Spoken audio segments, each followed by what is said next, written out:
So here we have the Mitsubishi Outlander plug-in hybrid on a 68 plate.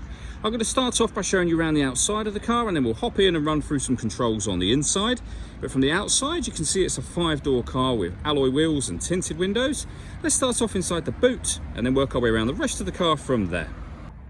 So as we approach the back of the car, you'll see we have plenty of boot space, along with that 60-40 split folding rear seat, should you wish to increase this space even further. And then underneath this tray section, we have the leads for the plug-in hybrid element of this car. Okay, so we're just going to work our way back round to the front of the car, and then we'll hop in and run through some controls on the inside. But now that we've done a full circle of it, you can see it's in excellent condition the whole way round. Just briefly before we climb in, I think it's what we're seeing the interior from this exterior point of view. You get full leather seats. There's plenty to run through on the dashboard, so let's hop in and we'll do that now. Okay, now that we're inside the car, we're going to start with the dials. On the right hand side, we have the speedometer. Over on the left, you'll have the gauge that will show you whether you're charging the motors, driving in eco mode, i.e. electrically, or then in the power band of the car, and you kind of have the rev counter in the blue section there. In the centre, you can see the total miles for this car, which are 21,623. We've also got the fuel gauge and battery level there as well. And it will show you what gear this car is in, where it shows you at the moment for P for park. If we back out to the steering wheel, on the right-hand side, we have cruise control and speed limiter. On the left-hand side, we have stereo and phone controls. We also have camera controls, which I'll come to in a moment. Just behind the steering wheel, we have the minus and plus paddle. That is so that you can change gear manually with this automatic gearbox should you wish to.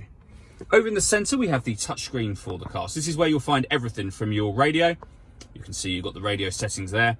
Other ways to listen to music as well.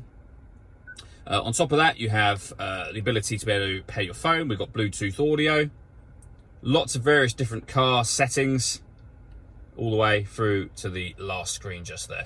And if we pop the car into reverse, you'll see that this car has got a 360-degree parking camera. So reversing camera, and then a bird's eye view image of exactly where the car is parked right now. And it goes a couple of steps beyond that. If you press the camera button, you'll then get a reversing camera, and as you can see, the passenger side front wheel, and then back round to the same settings that we started on originally. If we put the car back in neutral, you can go through those still in neutral. You don't need to be in reverse, but you will eventually get back round to the main menu by pressing that camera button. Working our way down, we have dual zone climate control. So you can adjust the passenger temperature, the driver temperature, the fan speed up and down. You can control what direction you'd like the air to be distributed in once it enters the vehicle. When you're happy with those settings, this button turns the air conditioning off in this case, and back on again. You'll know it's on because you'll get that symbol just there letting you know that is the case. Or you can hit auto.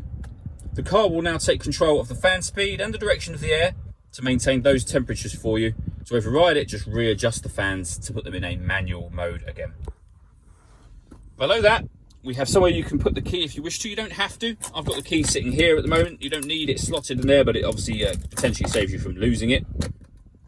We have a 12-volt charging socket, USB underneath there, heated front screen, heated steering wheel. This one turns on your blind spot monitoring system. So there's a video that shows exactly what that is and how that works that you can find on our website and on our YouTube channel. We have the gear lever for the fully automatic gearbox. This button will force the car into its electric mode if there's enough charge in the motors to do so. We have an electronic handbrake with auto hold function. We can put the car into sport mode. We can lock the car in four-wheel drive, and we have heated passenger and driver seats with 2 different heat settings as well. All that leaves me to say is thank you for taking the time to watch this video. If you'd like to come and see the car in person and have a test drive, please feel free to call any of our MJA sites. We'd love to hear from you soon.